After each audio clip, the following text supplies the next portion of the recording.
Huntsville, what is happening, guys? I'm Mike. I'm Will. And you are tuned into Huntsville Insider. Woohoo! We got another great show for you today. We have congressional candidate Clayton Hinchman on the program today. He's going to be talking about first how he got to Huntsville. He's going to be talking about his service that he did for this country, and then his platform for Congress. But the first question we always ask is, Clayton, what brought you to Huntsville, man? I was running a small business, and North Alabama was really just the best place that you could be. Cost of living, the great people, smart people, and really the quality way of life was how we ended up. It's kind of a common sentiment among a lot of the business owners that we've met. Yeah. Everybody's down with it. Yeah, absolutely. People that come into this town, they're like, hey, let's start a business because we'd be smart in Huntsville. SMRT, what? S-M-A-R-T. Almost there. So where'd you grow up, Clayton? So I'm originally from South Texas, and I grew up near Galveston, south of Houston, Galveston area. My entire family grew up in the chemical industry, and so that's just where I was till I was about 18 years old, obviously. Okay, and then you ended up going to college at West Point. Yep, I ended up. I applied. I've said this before. I only applied to one school, so it's bad advice for all the young people that are out there. But I kind of knew where I was going, and I was determined to get into West Point. It was really difficult, and that's how I got into West Point. What made you decide West Point over, say, Annapolis or something? Well, Army's the best, so it's pretty simple. But no, really, I had gotten a flyer when I was a sophomore in high school, and I was in a theater arts class, I think, and I'd gotten this flyer, and they were going around the room asking, where are you going to college, what are you going to do? And for some reason, I didn't know anything about West Point. I said, I'm going to go to West Point. And there was a girl in my class, was older than me, I think she was a junior, and she laughed at me. She laughed in my face, and ever since that point, I knew that's where I was going to go to prove her wrong, prove other people wrong, and it just seemed hard, and every time somebody said something's hard or impossible, I just put my head down and do it. So. How many times did you have to apply? Once. Really? Well, I only applied once, but it's a really long application process. How long was it? Probably 4 or 5 months. It's holy crap. You have to write numerous essays. Awesome. There's a physical fitness test. There's medical evaluation, all that, all those kinds of things. So incredible, man. And I was actually denied through medical because I have a screw in my shoulder from football. I kept dislocating my shoulder, so I had to go prove them that my shoulder was strong. And speaking of, how did you prove that? there you go. I went through a bunch of tests and showed them that my strength was up. And actually, the day I end processed at West Point, I was getting prodded by like 5 different doctors because it's like a 4-inch scar. And finally, they were sitting there talking, and they're looking at me, and I said, hold on, watch this. And I dropped down, and I think I did like 100 or 120 push-ups. And I was like, am I good to go to the next station? And they were like, all right, you're fine. So then I ended up. So speaking of football, we got some of the Madison Generals in the house today. They're here hanging out, watching. That's our semi-pro league. Yeah, this is one of their football helmets. I love their logo. Logo's awesome, man. Like a pentagon with the Huntsville star in But it's got the Hville star right in the middle of it. They play Sundays at Bob Jones High School out there. Check them out at MadisonGeneralFootball.com. Yeah, absolutely. We're really happy to have them in the house, too. So, you go to West Point. What year was this when you started West Point? I got there June of 2001. So right before September 11th. Yep. I actually had walked on the football team at West Point, and you grow up in Texas like any Southern kid, any Southern boy. You play football. You play football, and they were like trying to show me all these other sports. We have rowing or crew or whatever it's called, and there's lacrosse, and I was like, yeah, I play football. So I walked on the team, and so we won the football game. And the Saturday before 9/11, I actually had gotten a weekend pass, and as a freshman, that's unusual. But we'd won the football game, so we got to go and I got to hang out in New York City Saturday, night, Sunday, and it just, was a great city. It's, never sleeps. And 2 days later, I was woken up in my room. I was trying to catch a nap before some classes, and my buddy came in, and I saw the towers come down. And oh my God. It changed my life, obviously, like a lot of young people in this country, Clayton, could you describe the atmosphere on that campus that day, whenever that happened? What was going through your young minds then, there, Just kind of walk us through it a little bit. Yeah, I mean, I think, at that time, how old were you? I was 18. I was 18 years old. That's kind of what I was thinking. At 18 years old, 18-year-old freshman, all of these young men and women out there, when those towers fell, what did that mean to you guys? Oh, we're ready to go. Absolutely. I mean, unfortunately, I had to wait 4 years to graduate West Point. But I mean, as it changed all of our lives, obviously, everybody in this room was changed by that. Everybody in the world was changed by that. We were ready to roll, man. I mean, there was no doubt in my mind that I was going to fight the Taliban. I was going to fight Al Qaeda. And I went back to New York City 2 or 3 weekends later. I can't exactly remember. And I went to Washington Square, and they had the flyers up of all the first responders. And these people were missing. So you see firefighters, police officers, 343 of them. You see these people that are gone, and it changes you. And I knew then and there that I was going to be an airborne ranger, and I was going to take to fight the enemies of this country. And to be honest with you, I stopped caring about football. I stopped caring about grades, academics. I really did. It was hard for me to sit in a class ready to fight and discuss physics when the only thing that I thought about consistently was there's bad people that want to hurt my family, my country, my mother, and I'm going to make sure that they can't do that. So, well, here's to all of you out there. Thank you, guys.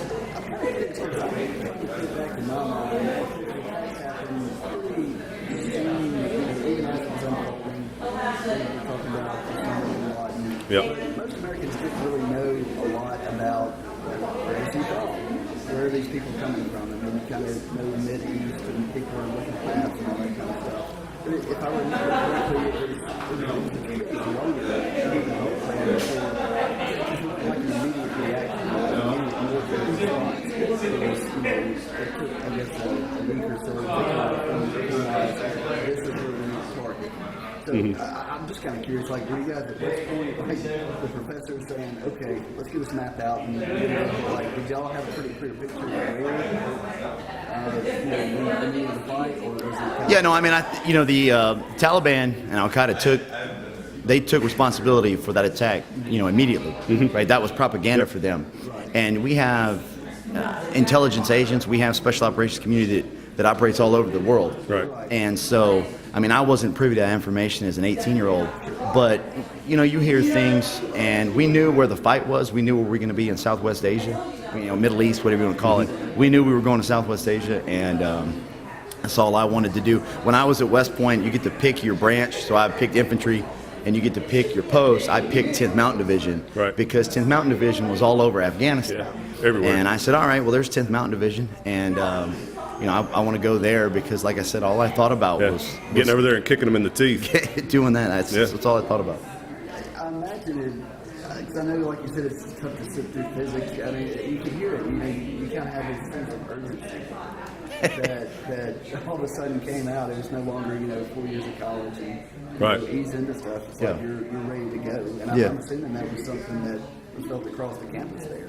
Yeah, I mean, I think a lot of, at least my friends, I won't say everybody, some people, there was a lot of fear from the attack, because a lot of people went into West Point and we weren't at war, and then as soon as you get there, it changes the dynamic. So we had people quit.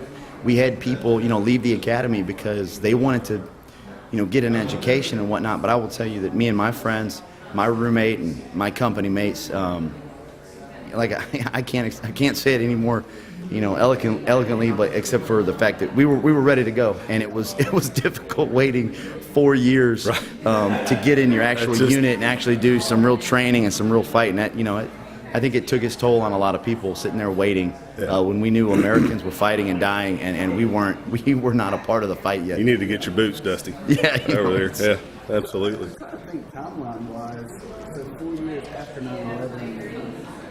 Where was the military operation? Were we going into Iraq? Yeah, we'd invaded Iraq in 2003.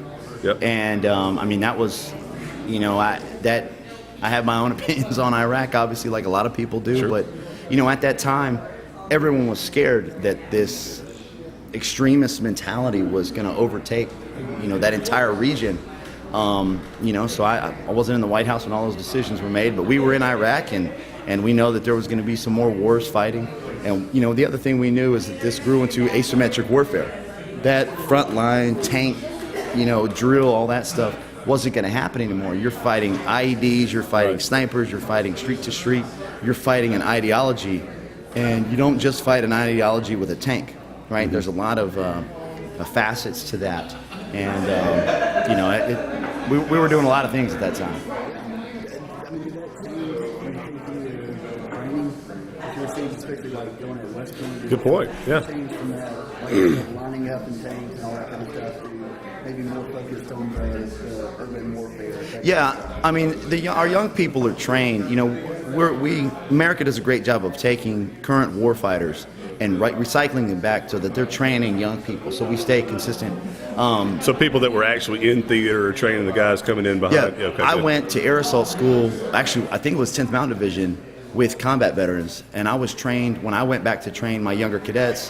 When we do summer training, we had 10th Mountain guys. We had and 101st girls and guys, by the way, folks that were training us who just come back from combat rotations.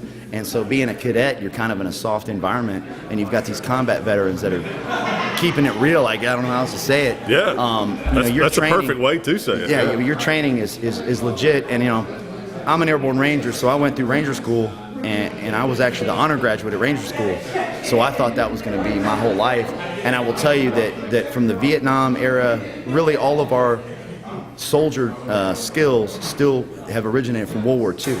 You know, the shoot, move, the low crawl, all those things originated in World War II. We still use those today, and they're very applicable, but it's how intelligent our soldiers and our military leaders have become to, empower a private on the battlefield to stop an entire platoon because they see an IED or they see something. It's not just, hey, just start charging and shooting everything. You know, especially, so all the training has changed. And we have to stay consistent. We have to make sure those people are motivated and all that. So yeah, I mean the Rangers are a very, very impressive group of men. We actually have a quick shout out to Scott Stevens with the Rocket City Digital team. He was in the Rangers as well. So we were very lucky. He said, I think one of the stories when I first met him, he said, yeah, when I joined the Army, I think it was within a couple of weeks or something. Nick, you know, right? Yeah, he graduated, I think, within the first 4 weeks 9/11 happened. Yeah, and so it was. 9/11 happened, he was on a plane. Yeah, and he said it didn't dissuade his decision at all. We're very proud to have him on the Huntsville Insider team with Rocket City Digital. Real quick, I'm sure there's some stuff that you can't talk about as much, but what all do you do in Ranger School? Jump out of planes. Ranger School. I went. This is Ranger School. I went through in 64 straight days, I believe, and I went in at 225 pounds, and I left at 180 pounds. So that's what you do in Ranger School. You sleep a little, and you eat even less, and you are just tested. It is a leadership school. I mean, it is. When you are tired, and it teaches you the most common skill. I was the honor graduate at Ranger School because of my buddies and my Ranger buddy. It was nothing I did. Those people helped carry me through, and you learn that in combat. And combat will really show you the people that you can count on, and that's what Ranger School teaches you. When you haven't slept in 3 days, and you got to do a swamp movement, and you got to swim across a river in the middle of a swamp, and then conduct an attack, are you going to conduct that attack, or are you going to, go soft and not be able to do what needs to get done to get the mission done? Wow. And I will tell you that, you meet all kinds. I loved Ranger School because you meet all kinds of people. People that quit in the middle of the swamps. It's called lack of motivation in LOM. And then when they get to the swamp at 3 a.m, they're like, "Oh no, Sergeant, I'm okay." And the RI Ranger instructor goes, "Nah, buddy, you quit when we needed you the most. You quit, so you're out of here." And I enjoyed that. Wow. What's the rate of graduation? I mean, is it? I think it's 33% is a first time go or something like that. So just by default of graduating, you were the top 33% of the people who went in, but of that 33%, you were at the top of that. I love it. I love it, Will. I love it. That is awesome. I'm not that good at math, but something like that. 2 + 1 = 9 or something that. Well, guys, we are having an absolute blast sitting here talking with congressional candidate Clayton Hinchman. Looking forward to seeing what we have to say next segment, which we're going to get into what, Will, next segment? We're just going to talk about actually getting into the combat theater. Yeah. And this is going to be a two-episode series. So we Right. have a lot of ground to cover with Clayton. Yeah, so stay right there we'll be right back with a quick word from our sponsors, guys.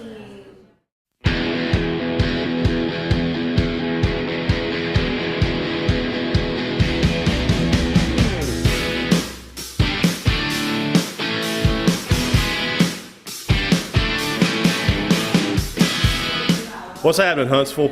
Thank you for coming back. We're sitting here with congressional candidate Clayton Hinchman. We've been talking to him a little bit about when 9/11 happened, his experience at West Point. We're going to jump into whenever you were in theater in Iraq.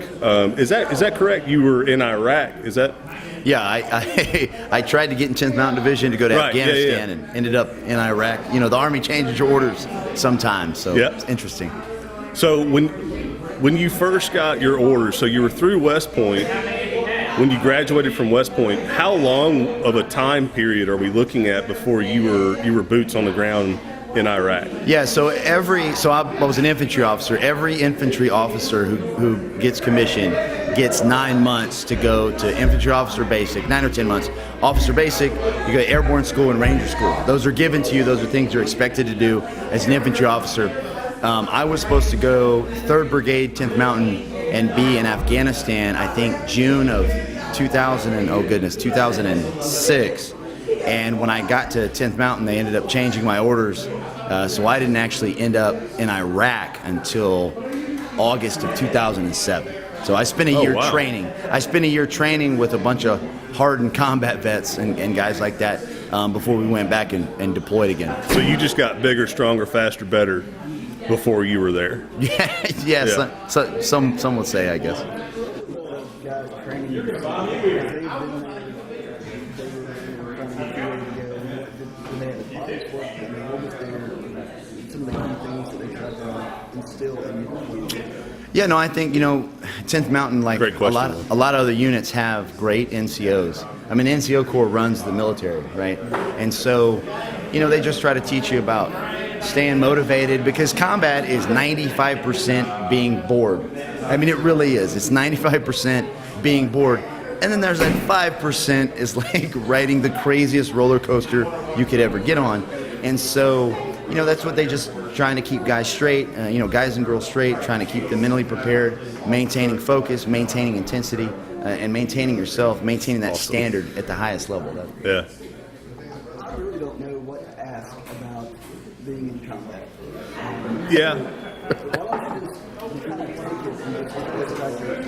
Well, tell us about your first day and the first time that first bullet whizzed by that head.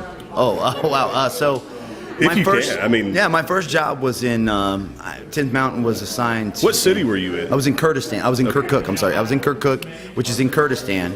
And so I'm in Kurdistan and Kirkuk. I don't know if it's their largest city, but I think it was their capital. And my first job was to kind of get the Kurds and the Arabs to get along. Right? Like we're doing what a lot of people were doing.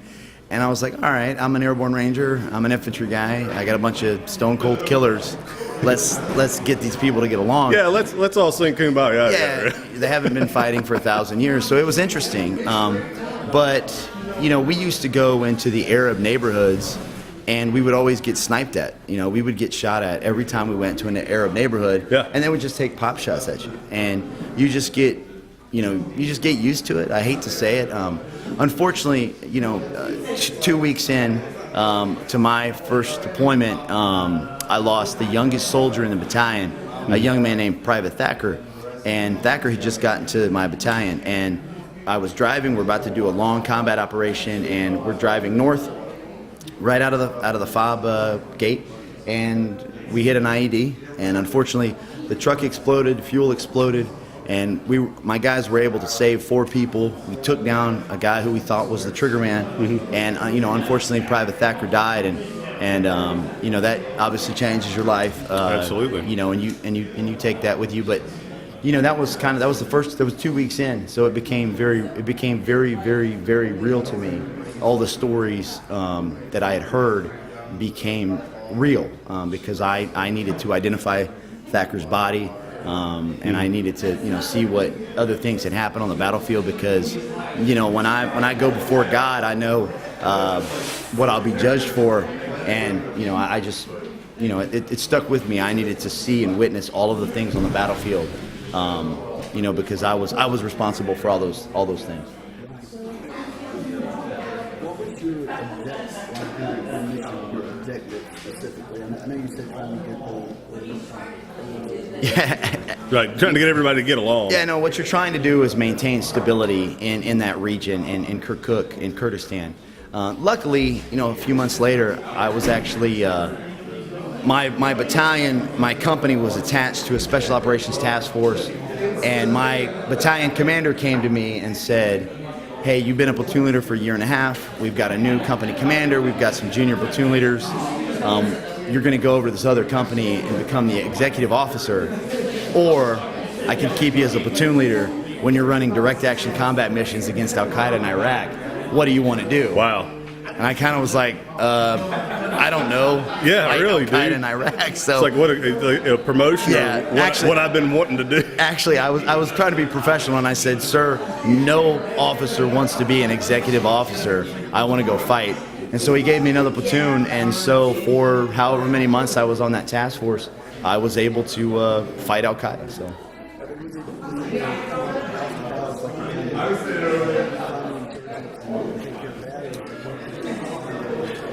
Yeah, no, we would receive intelligence from numerous different places that there was Al-Qaeda or other insurgent activity that was happening in Iraq. And because of that activity, we would get intelligence reports, and I, get these things, and then we would be given a battle space to go hit a target. We were on a reverse sleep schedule, so we would sleep during the day. We only operated at night. Okay. And we would usually run 3 to 5 day hits, because what you're going to do once you get on the ground and you land about 1 in the morning, you're going to do tactical call-outs, what we were doing, and we're getting people out, we're clearing Al-Qaeda, we're questioning people based on the intelligence that we have. And if somebody wants to fight, we're going to fight. We're going to have a good time with that. But at the same time, somebody asked me before, I said, I think that what we miss out is the American warfighter is the best soldier in the world, but they also have hearts. So I gave more aid to women and children and people that needed it, that Al-Qaeda was terrorizing, raping, murdering, pillaging, all kinds of stuff in Iraq. We actually gave more aid to people than fights we were in. And people don't talk about what the American warfighter actually is. They have huge hearts, and they're actually helping people. We may just have a tough exterior, but I'm fighting and killing bad guys because I'm trying to make peace for good people. I'm sure at this point you study military history, especially U.S.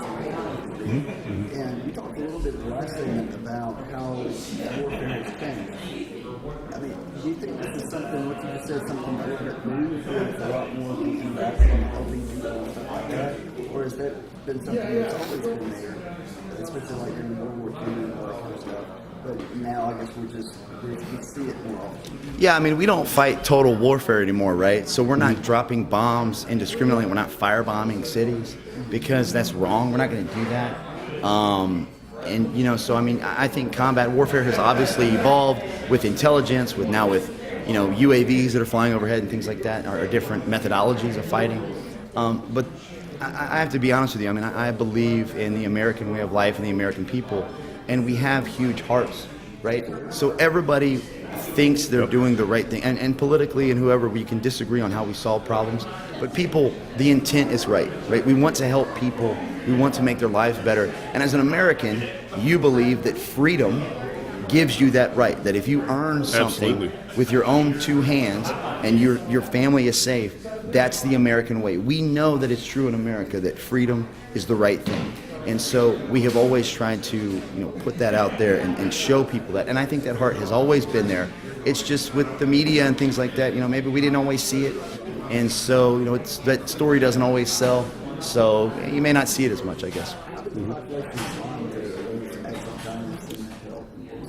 It's tremendous. I mean, you've got... Yeah, because you have differing opinions. I'm sorry to cut you off, but you have differing opinions whenever you see this stuff through the media's eyes. Whenever they release information to the general public, you hear from one media source that the people of these countries, of these cities, absolutely can't stand the United States, the warriors that we have over there are going house to house. Can't stand them. Can't wait for them to get out of here. But then on the other hand, you hear some of the stories about how they are helping. So you living there, you being there in that community, first-hand experiences. What is your opinion of how they received you guys going in and offering help?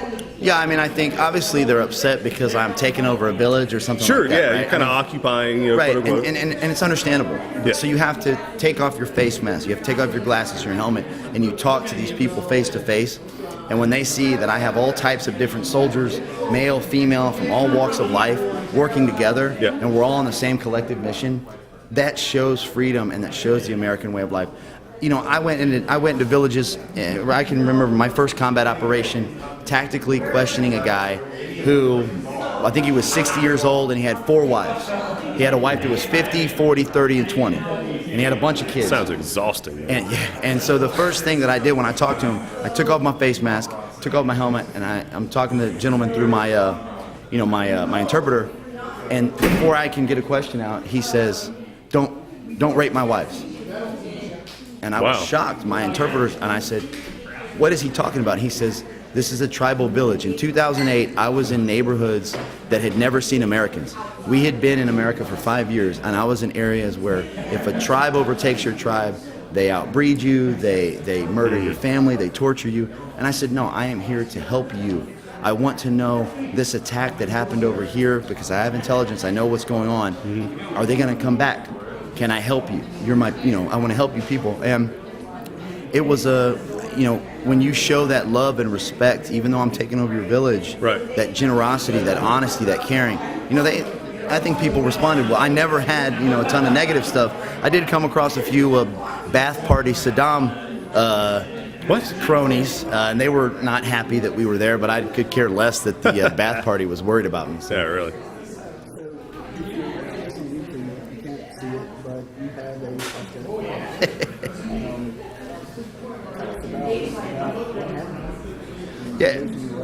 Yeah. So I, as you alluded to, I got to run a lot of combat missions, and unfortunately, Mother's Day 2008, while conducting a night raid against Al Qaeda in Iraq, I stepped on a pressure wire IED, and pressure wire is just a thin copper wire you can strip out of the wall, and you make a closed circuit system, connect it to a battery and a blasting cap. This one was put into a 122 millimeter mortar round, which has a 5 to 7 meter kill radius. And I stepped right on it, and it took my leg, and that's what happened. But I'm thankful that the soldiers that were with me. 15 of my guys, as a platoon, I'm following a squad, right? 15 of my guys had walked over this IED, and we had rolled concertina wire over. I mean, this thing had been trampled, and that's just the nature of IEDs. And they had spray painted this wire. It's 2 in the morning or whatever time, you can't see it. It's dark, and it just happened, and it hurt a lot of my soldiers. I had about 10 to 12 of my soldiers that were wounded. Luckily, nobody died because, I've lost my leg, and people call me a hero, and I'm no hero. I did my job, and hopefully my soldiers can attest that I did it to the best of my ability, and I was good at it. But, the heroes are the warfighters in front of me. Like Sergeant Oliver was my team leader. In the middle of the night, when a huge bomb goes off behind him, he turns around and runs into the blast, and puts a tourniquet on my right leg, or my short side, because my leg was over there, and then my left leg that was torn up, and he put a tourniquet on that leg with some other soldiers, and they kept me awake for an hour and a half so the bird could come in and pick me up. And those are the heroes, because after he's covered in blood and they had to actually get him a new uniform, those guys continued to fight for 4 more days. And those are the people that I think that we forget about, because they come back into communities and they continue to fight, and that's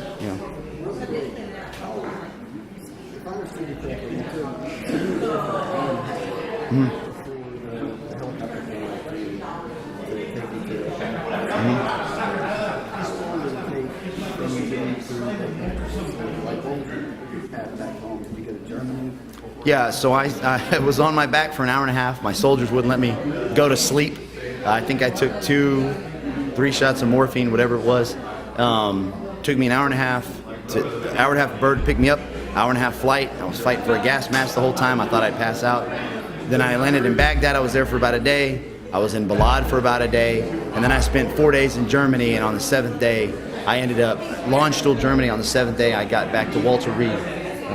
And I actually stole a nurse's phone in Baghdad. She let me borrow it because I wasn't going to let the Army call my mother and my wife. So I called them from the hospital bed and said, "I'm okay, but I got a little bobo." So.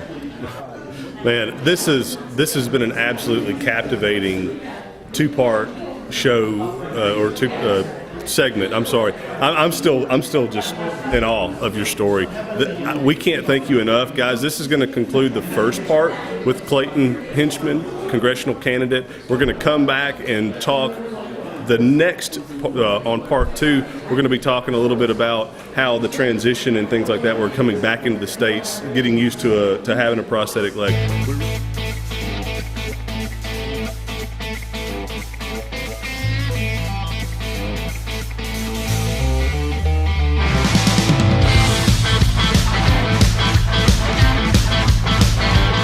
Hello, Huntsville. What's happening, guys? We are here. I'm Mike. This is Will. We're sitting here with congressional candidate Clayton Hinchman. This is part 2 of a series with congressional candidate Clayton Hinchman. The first part, we were talking a little about his military service. Today, we're going to be jumping into kind of how he transitioned back into the States. But do you want to kind of clean up anything that was left over there when you were you in? Because the last time we talked to you, we had just lost your leg. Mm-hmm. Talked about how the soldiers in your platoon turned around, ran into the blast, and I guess saved your life, right? Yeah, 100%. Yeah, and so it was the training that was given to them coming up through the Army, and then respect for their fellow companion that they saw on the ground, coming to you, saving your life. You were then airlifted an hour and a half trip. You ended up in Baghdad for a couple days, and then into Germany, and then to Walter Reed. Yeah. But you had said that when you were in Baghdad, that you were able to, steal somebody's phone, borrow someone's phone, and call home. Yep. So how was that conversation whenever you called home and to quote you, and told your mom and your wife that you got a boo-boo? So depending on who I'm telling the story to, I called my mother, then my wife, or my wife, then my mother first. Sure. But no, so I called my family and I said, hey, I love you. I'm okay, but I got hurt and I lost my leg. And it was simple, straight to the point. At times I've been called blunt to a fault of, I'm going to put the information out there. And my family was strong, my wife was strong, and they never showed me weakness. And I will tell you, the greatest compliment about getting wounded was I had soldiers years later give me the greatest compliment, or one of the greatest compliments I've ever received is, Sergeant Oliver, I said, you saved my life. I can never repay you. And he said, no, you saved your own life, because when you used to make us run combat drills at 3 a.m, when you used to make us do medical training till we couldn't, move anymore, he said that I knew what to do when the time came, and I will train my soldiers that way. And God, what a compliment. I think I think of all the military men and women who are that legacy, my heritage, that have gotten me to this point, all the great Americans who've sacrificed in all the different wars from all different types of backgrounds. I wear that American flag. I wore it backwards in combat, and I always remember who they were and how I got there. And I'm just proud that the short time that I got to serve in the military, that I left a small impact on other people, and I hope that I made us a better country. So great.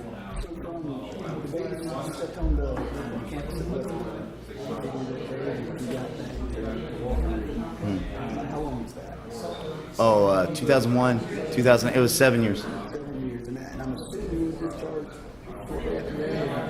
No, I had about 40 surgeries on my leg, and then I had I have prosthetic ear bones. I had 5 surgeries on my ears. So it took me a year and a half to get out of Walter Reed. I had about 40 surgeries. I had about 40 surgeries in 60 days, give or take. Like every other day I was getting chopped up on. And then I got an apartment shortly, like a day at 90, because I didn't want to be in the hospital anymore. Don't blame you, dude.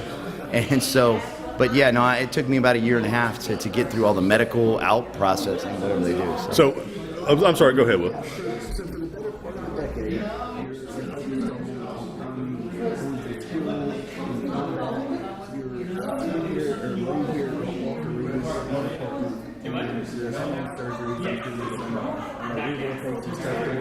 yeah.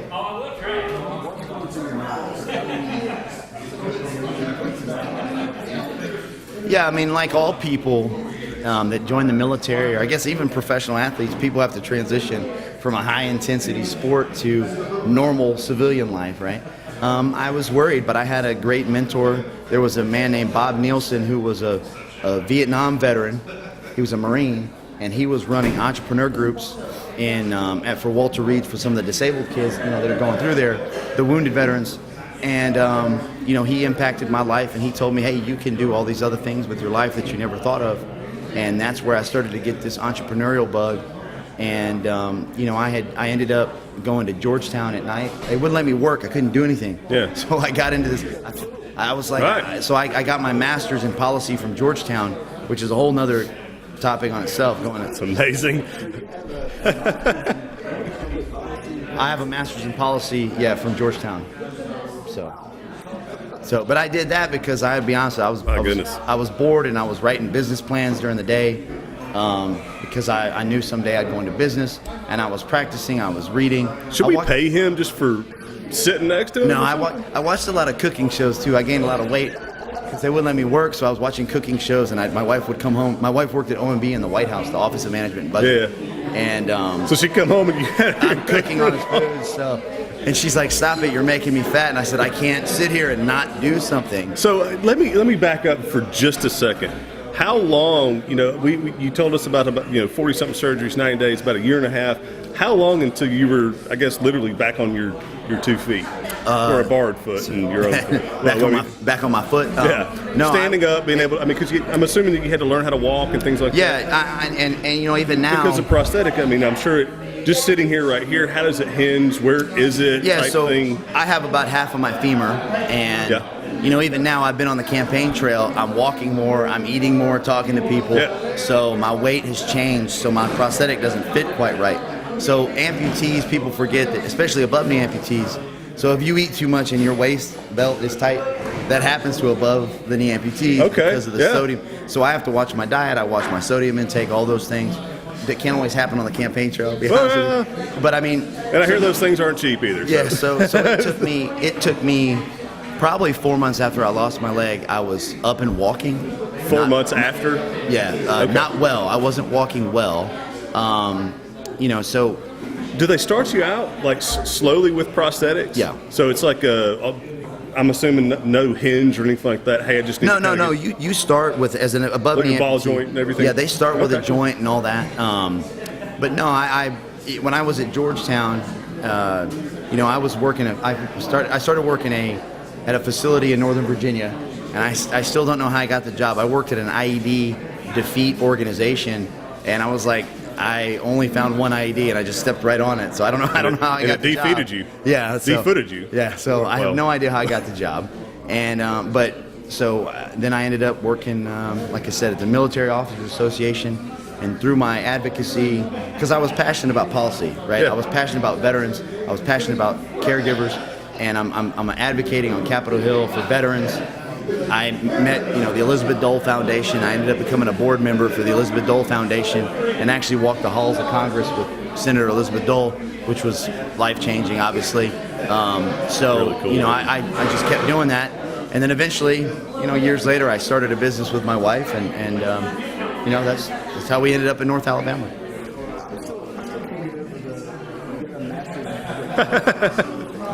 Will's geeking out over here again. Public policy? Surprised you didn't flip the table over, Will.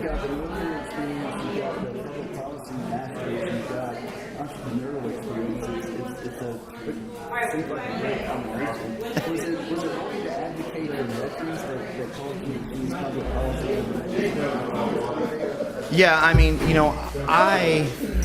I could have gotten an MBA. I chose policy because when I was in D.C. and I was learning, I knew that policymakers have the ability to legislate and make all kinds of changes that affect all kinds of people. And I said, I want to be one of those people one day, and I need to be educated on it. Another thing is I went to Vanderbilt and did executive education programs while I was running my small business because, just like getting a policy master's and just like running a business, I was always terrified that I would let my team down. And when my employees were out in the field and they're working for all these companies, I was worried that I was not educating myself on financial statements, marketing, business strategy, that I would let my team down. And all of that comes back from my time playing sports, my time in the military, that I was never going to be the weakest link in that chain. That's amazing. And, you know, in the military, the platoon leader is not the most important person on the battlefield. Every single person plays an important role. And, you know, a junior private to a platoon leader to a general, everybody plays an important role. And so I understood that, and I've never, you know, I was just taught hard work will get you to where you need to be. And I've earned everything I've ever gotten, so I'm proud of that.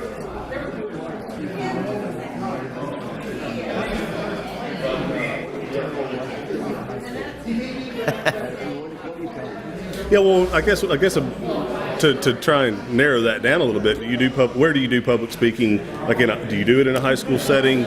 Yeah, I love talking to high school kids. That's awesome. I love talking to all kinds of kids. Shape those little minds, man. Yeah, you know, I mean, so I grew up, you know, I have divorced parents and all that, and I grew up in a different type of family environment. I'm actually from my mother's third husband. My brother and sister from the second husband. The fourth husband raised me. And so I love talking to kids. I've never shied away from my family history because a lot of our kids are dealing with those situations. And people ask me to talk about, you know, entrepreneurs, all kinds of people, about resiliency. And I always tell the same stupid joke that I don't know how to spell it. Right? I think there's like 5 I's or something. But I mean, you know, for me, resiliency. Resiliency. Yeah. That's only 4 syllables. Nobody knows. That's why if you hit 5 syllables on Huntsville Insider, you get a gold star. So, that was only 4.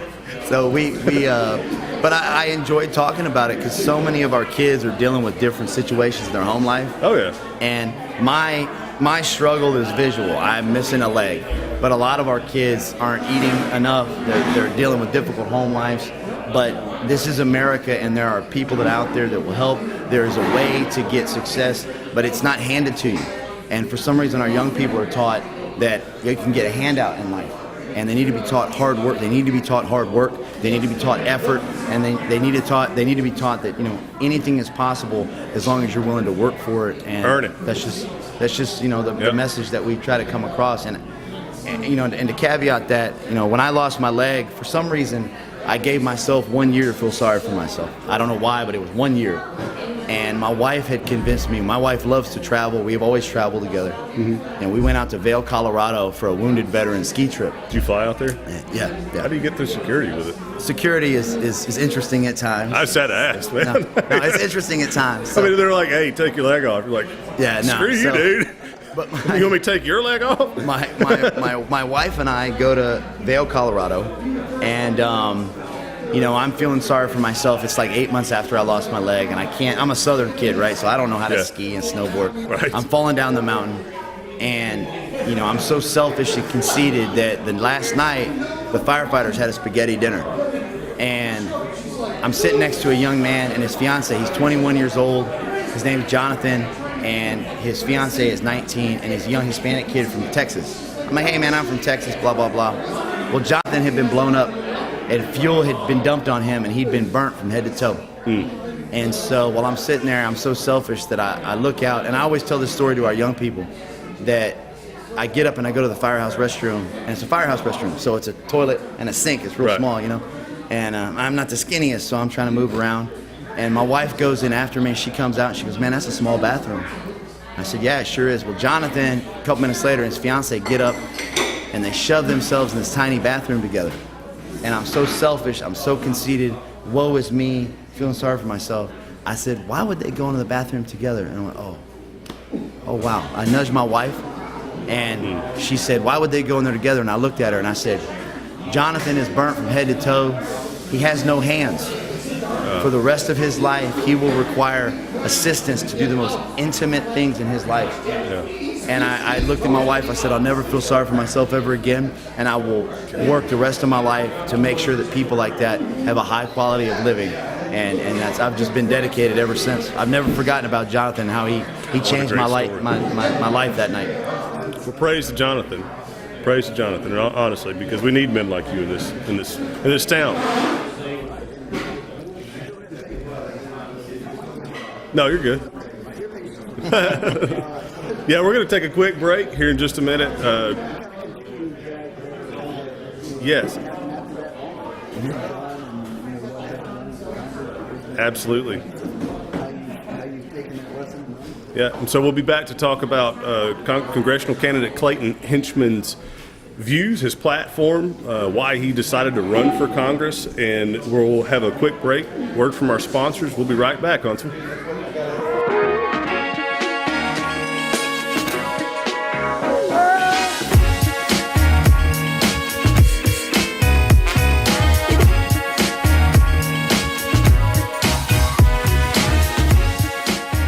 What's happening, Huntsville? Thanks again. Our producer, Nick Lassiter, is just proving to me that he is dyslexic. He's a Hazel Greenie, too. So we're here for the last part of our sit-down with congressional candidate Clayton Hinchman. It has been an amazing journey that we have taken these past 2 episodes with Huntsville Insider. We are very excited about this, very proud of the product. So what we're doing now, we've learned about kind of where you came up through West Point. We learned a little bit about your combat experience and your transition back into the world, I guess you would say, from being in the military, from being in theater, from in combat, to losing your leg, to learning to walk again, and now you're back. So now what we would like to do is for you to kind of share with us a little bit about your views and what motivated you jumping into Congress. Do you have anything to add, Will?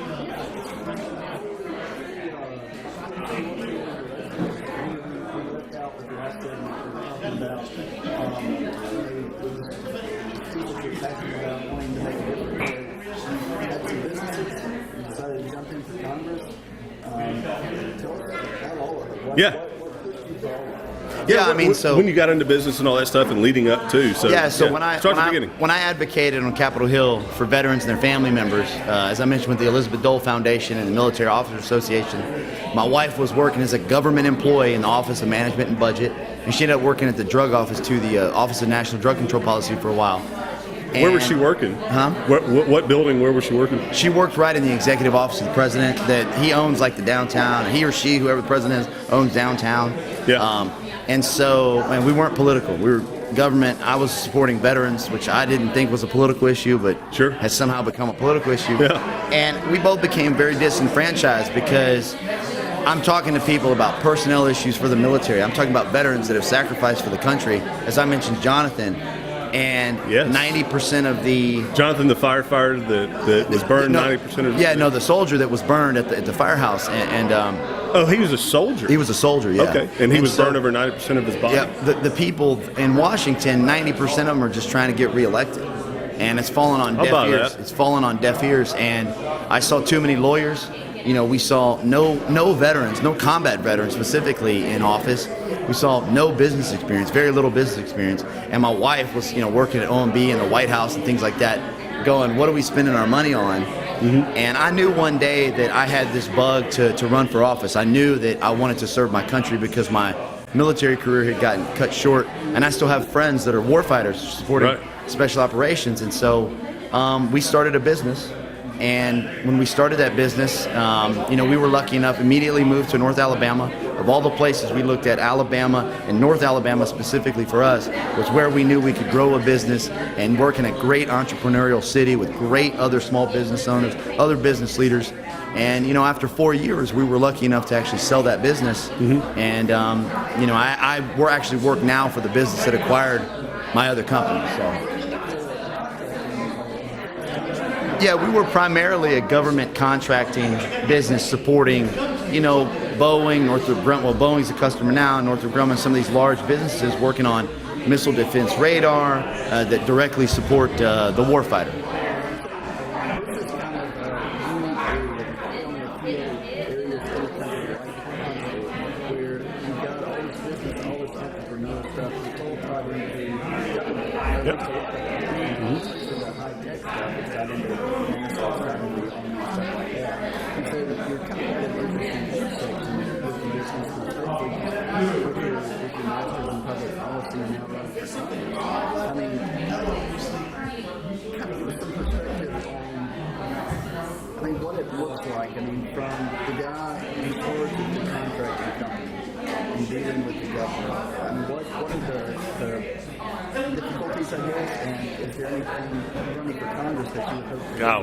Will's getting deep, y'all.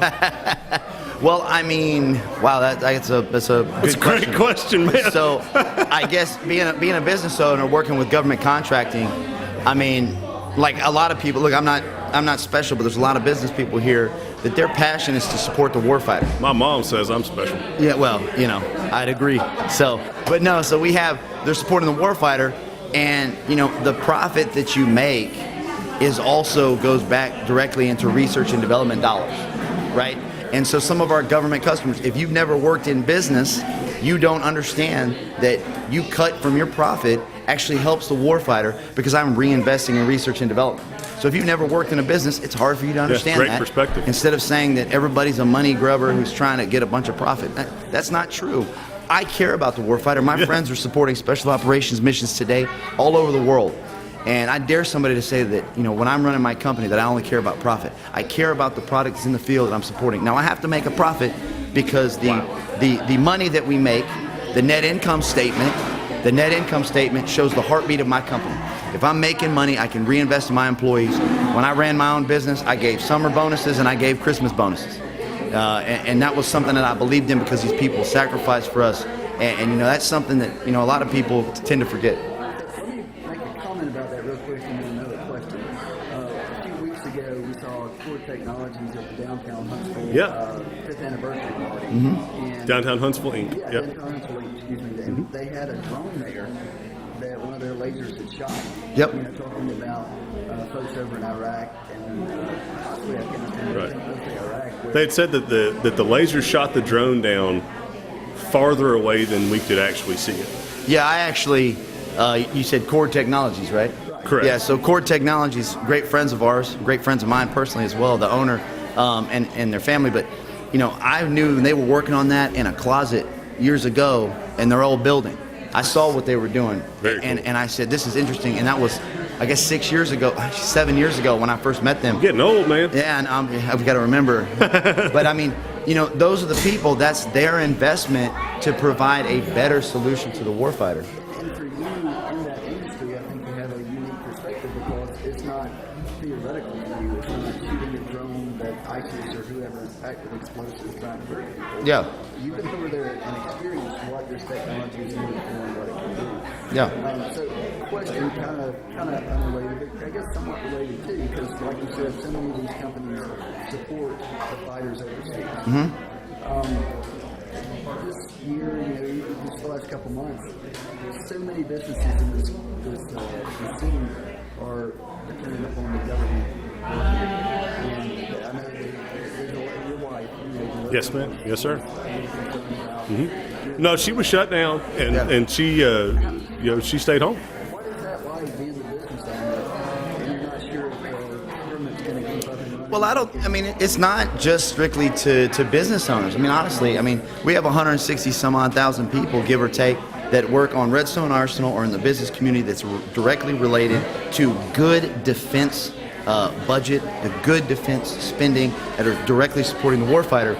And, I think that we forget about the secondary and tertiary effects that has on our economy. Absolutely. My wife is one of those people. My beautiful wife sitting right over there. And we forget about certain people. We have a child and all that too. It's a big BFD in this town. I will tell you that my brother was Nick Lassiter's proud of me for censoring myself and didn't have to put a bleep in. You're welcome, buddy. I will tell you that my brother's a federal officer in Houston, and I can talk about Houston and other cities like that. But when the government was shut down 5 years ago, my brother deals with violent offenders. And you think for 17 days, the people that my brother works with, those patriots, my brother never served in the military, but he loves this country and he serves this country admirably every single day. Are they just going to not look after violent offenders? No, they're going to do their job. Now, what type of, you're talking about a government shutdown. We got Congress looking like a bunch of fools when they keep talking about that, because it affects not only our community, it affects my family, it affects my brother, and it affects all those secondary and tertiary, all the peripheral effects that go into our economy, that for some reason we continuously seem to forget that.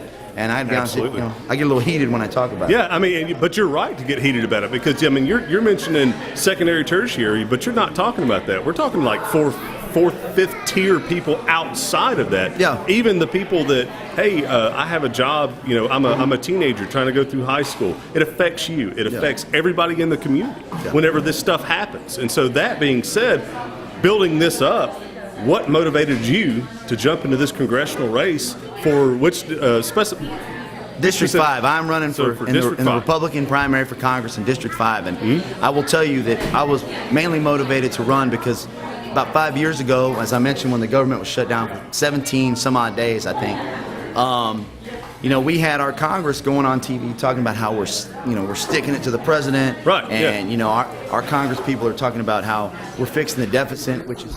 If my memory's right, President Obama. It was Obama. Yeah. And so we have people talking about we're sticking it to, the president, we're sticking it to whoever, and we're fixing the deficit. And it's complete and utter nonsense. Everybody knows that a government shutdown actually hurts the deficit. But more importantly, kills it. Yeah. I was motivated because I see people on TV who were talking about how, I'm doing this or that, and I'm fear-mongering the community. I took offense to that because at the time I had 40 employees. And if you go to our Facebook page, Hinchman for Congress, you will see a testimonial from one of my employees when the government was shut down for 17 days.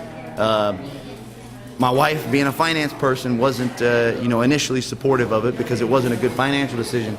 We kept paying our employees. And I gave those people my word that it's not about the employment contract. I gave them my word as a man that you will be able to pay your mortgage, you will be able to pay your student loan debt, you will be able to take care of your children and feed your family. And I paid, I think, roughly 40 some odd, I can't remember exactly the number of employees we had, but we kept paying those people through that drought when we couldn't, bill our customers. And I took offense to that. I took offense to Congress. I took offense to the swamp. I took offense to all the people that, couldn't work together to solve a problem. And we looked like a bunch of irrational actors when we shut the government down. We forget that there are war fighters in all these different places, and our Congress, who want to be on TV, bickering at each other, can't get and sit down in the same room and have a grown-up conversation how to actually solve problems, fund the government, support the war fighter, and actually, make people's lives better, which is what you were elected in the first place to do, is to represent your people. Absolutely. Listen up, Huntsville. You're not seeing the passion behind the words, man. Yeah, so head over to YouTube after you listen to this and kind of and look through it as well. This is good stuff, man.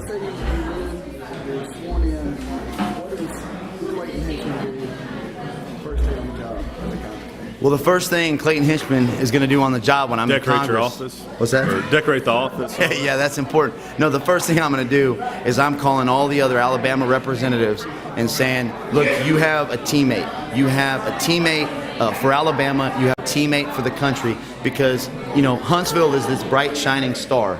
And what I want to do is to make sure that the rest of the state, build a technology corridor where we're working with each other to actually make all of the people of Alabama's lives better. That's what we should be doing. We should be working together. We shouldn't be obstructionists. We shouldn't be, hey, this is about me getting on TV, Clayton Hinchman on TV. I don't ever want to be on TV. I want to be getting things done to give people the opportunity to earn their way of life, to become an entrepreneur, build infrastructure. We have all kinds of jobs. The cat is out of the bag of how great Alabama is, more importantly, how great North Alabama is. We need a congressman in office who's going to make sure that the infrastructure upgrades are there, are fully funded, that we're supporting the local community leaders. So the second thing I'm doing on the job is I'm calling county commissioners, I'm calling city council members, I'm calling all of these people. What do you need? Because Clayton Hinchman is a fighter. I'm going to take the Hill, and I'm actually going to work for you on Capitol Hill because you have a partner in D.C.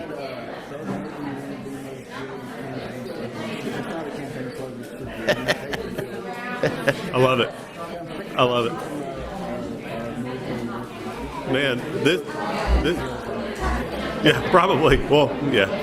A ton of hills, a lot of streets. Guys, this is, I'm going to speak for myself for just a moment. This has been a very eye-opening experience for me. Actually getting to sit down and talk with you and you sharing your story with me. First and foremost, I want to thank you for your service. No, I appreciate it. I really do. Secondly, I want to thank you for sharing your story, your experience in this military, in the greatest military on the planet, with our listeners and our viewers. And then finally, I want to thank you for actually sharing your views, what made you jump into this race. because I think that you would be an amazing congressman. Thank I mean, I believe that you have been successful in everything that you have done in your life because of motivation and drive. No one's going to hand you anything. You're going to fight for it. You're going to earn it. I really appreciate you taking the time out of the day to come out here to Salty Nut Brewery and hang out with us and share this. Thank you. Will, do you have any closing thoughts? It's for Congress.com. Spell it all out. Huntsville, thank you guys for tuning in to Huntsville Insider. We really want to thank Clayton Hinchman for joining us today. This has been a fantastic time. Make sure if you're just tuning in to this part, you go back and watch last week's episode. This has been an amazing two-part series with Clayton Hinchman. Clayton Hinchman for Congress, Huntsville Insider. We out, man. Huntsville, thank you for tuning in to Huntsville Insider, your inside source to all things Huntsville.